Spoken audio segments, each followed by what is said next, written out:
আসছিল যে ওনার যে দৃঢ় প্রতিজ্ঞ যেভাবে উনি বলছিলেন যে ওমর হয়তো আল্লাহ মনে করেছে যে ওনার কাছেই সবচেয়ে নিরাপদ থাকবে, এই কারণেই নিয়ে গিয়েছেন।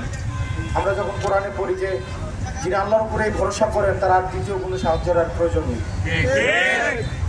ওমরের আমার এই দৃঢ়তাকে আল্লাহ কবুল করো, ওমরের এই শহীদ এই মর্যাদাকে আল্লাহ কবুল করো এবং এটাকে ধারণ করার তৌফিক আমাদেরকে দিক। আমাদের দেশের রাজনীতিবিদদের, আমাদের দেশে যারা রাজনীতি করে তাদের এটা বুঝার তৌফিক দান করো। ওমররা যেভাবে রাস্তায় পৃথিবীতে আর এই নজির কোথাও নাই, ক্ষমতা টিকিয়ে রাখার জন্য এভাবে পাখির মতো গুলি করে রাস্তার মধ্যে এভাবে ওমরদেরকে এভাবে হত্যা করা হয়। আমরা আমাদের জায়গা থেকে যারা কিছুক্ষণ আগেই বলেছেন যে আমরা পলিটিক্যাল অনেক ম্যানিফেস্টো দেওয়া হয়, অনেক কথা বলা হয়, আমরা ওইটা করবো সেটা করবো।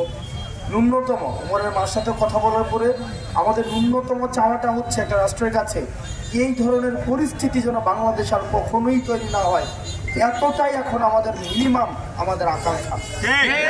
আমরা চাই না আর কখনোই ক্ষমতা টিকিয়ে রাখার জন্য রাষ্ট্রীয় বাহিনীকে ব্যবহার করা হবে। আমরা চাই না ক্ষমতাকে টিকিয়ে রাখার জন্য বিচার বিভাগকে ব্যবহার করা হবে। আমরা চাই না ক্ষমতাকে ব্যবহার করার জন্য রাষ্ট্রের প্রতিষ্ঠানগুলোকে ব্যবহার করা হবে। আপনারা আমরা একসাথে, আপনাদের শহীদ ওমরের দায়বদ্ধতা আপনাদের রয়েছে, আপনারা মৃত্যু পর্যন্ত এই দায়বদ্ধতা কিন্তু আপনাদের রয়েছে। সুতরাং এই দায়বদ্ধতা নিয়ে আপনারা সচেতনভাবে আপনারা কাকে নেতা নির্বাচন করছেন এটির ক্ষেত্রে আপনারা সচেতন থাকতে হবে।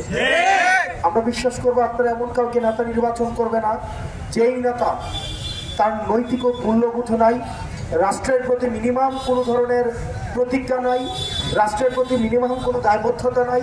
যারা জুলাই এই গণ অভ্যুত্থানকে ধারণ করে না তাদেরকে আমি বিশ্বাস করি যারা ওমরকে ধারণ